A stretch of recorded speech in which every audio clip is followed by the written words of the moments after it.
what happens when the sample proportion is not in a fraction. So now what I have right here is I have p hat equals to 0.42 and n is equals to 50. I want you to construct a 95% confidence interval. That looks easy, right? So you go to stat, and then you go to test, and then in line A, you see one proportion z confidence interval, and then you select that. Here is what most people will do. Okay, they see a small number, 0.42, so they go ahead, enter 0.42, and then they enter 150, and then they enter 0.95%, and then they believe they are ready, and then once they click calculate, they got nothing on the test. That happens all the time in my class. So let's do calculate. So when you do this what I have in my calculator is already an error. Let's take a look at this error. So once you hit calculate, okay, stat test one sample z interval, once you hit calculate, somehow in this calculator it works. But I am sure if you do this in your TI84 and TI83, that is not going to work. And whatever you see on my calculator, the negative and positive, that is wrong. Let me repeat this one more time. Whatever I have in my calculator is super wrong. If you just write this on your test, you get a 0. Okay, you get a 0. What is wrong? Okay, go back to stat test and then one sample z interval. Okay, let's quick this. Stat test one sample z interval. X is 0.42. What is 0.42? 0.42 is my sample proportion, right?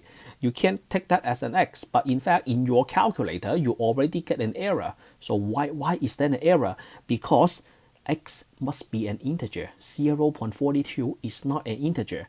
So if there are two ways to do it, the first way to do it is you do that step by step. Because when you look at your calculator, this calculator only takes fraction.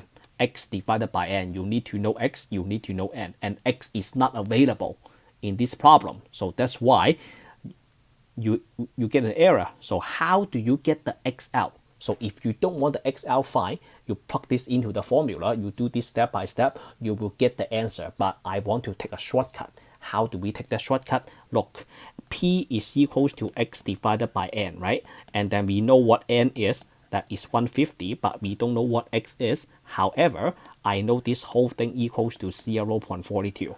How do you solve this? Can you solve this equation? Simple. X is equals to 0.42 times 150, right? So what is that equal to? 0.42 times 150, that is equals to 63. So now go back to your calculator. P hat is equals to 63 divided by 150. So in your calculator, the 0.42, clean that up. You can just do the math right here. 0.42 times 150, and then the n is equals to 150, and then you go to calculate. That gives you the right answer.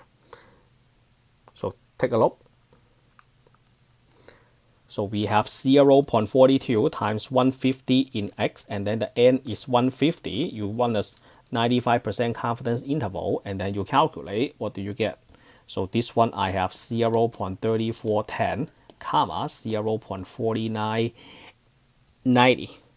Is that what you got? If you got this, that means you just got the right answer. So this is how you get the X out when the sample proportion is in decimal. All right, that is the end of this video. If you think my instruction is helpful, let me know in the comment section below. Like the video, subscribe to my channel, share the video for me. Appreciate your help. As always, I see you all in the next lesson. Signing off for now.